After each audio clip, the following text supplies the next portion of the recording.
So there's another way I want to speak to the future that is a little more mystical, and my hunch is I may not be able to do this element justice, but I'll try.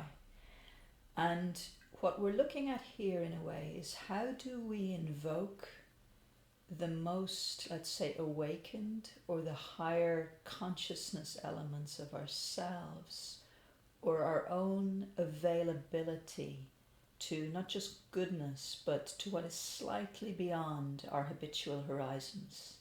How do we listen out for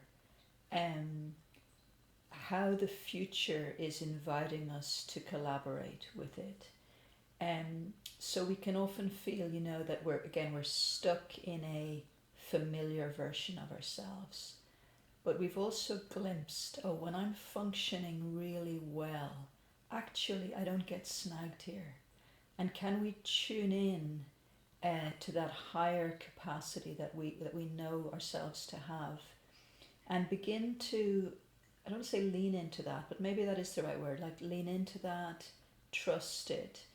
Srini Pillay, who's a lovely neuroscientist, originally from South Africa, he speaks about the importance of possibility thinking, right? When we're in the practical and the mundane, we tend to be in the familiar, habitual, and I could say repeating self. When we're in possibility, we're again leaning and opening to the possible and widening our horizons.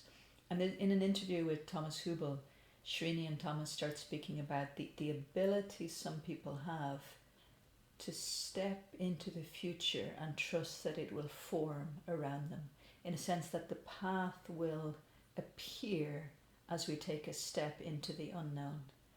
So the question of how we support the future in this way, like Thomas Hubel and some other teachers speak a lot about they talk about downloading light or meditating and opening ourselves to be available to what is just beyond us. So in every tradition there's going to be practices of inspiration, where instead of what Otto Scharmer speaks of, instead of being inspired by the past or by learning from the past, we're actually inviting ourselves to be informed by the future, or informed by things we don't fully understand but we sense, and that we feel them as invitational and we feel them as expansions.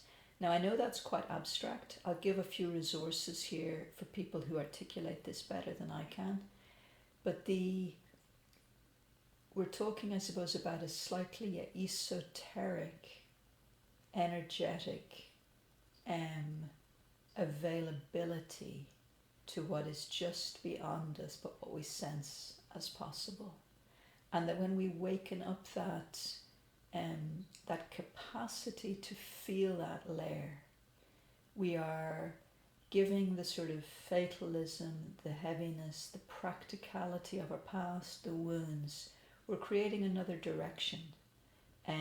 So that my feeling is, for many of us, learning to be able to mourn when we have to mourn, and to open and feel possibility when our mind, when our psyche is available to that. That if we can calibrate between those two in a way that's true to us, we really become much more fluid and much wider in the range of our expression.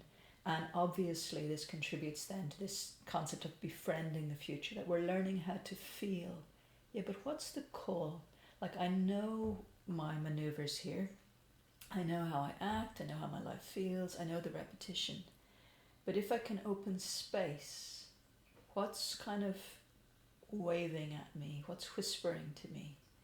What's almost visible? And learning to create space in ourselves and to create a sensitivity that we can hear. Again, Thomas calls this the whispers of the future. Okay, I'll leave it there.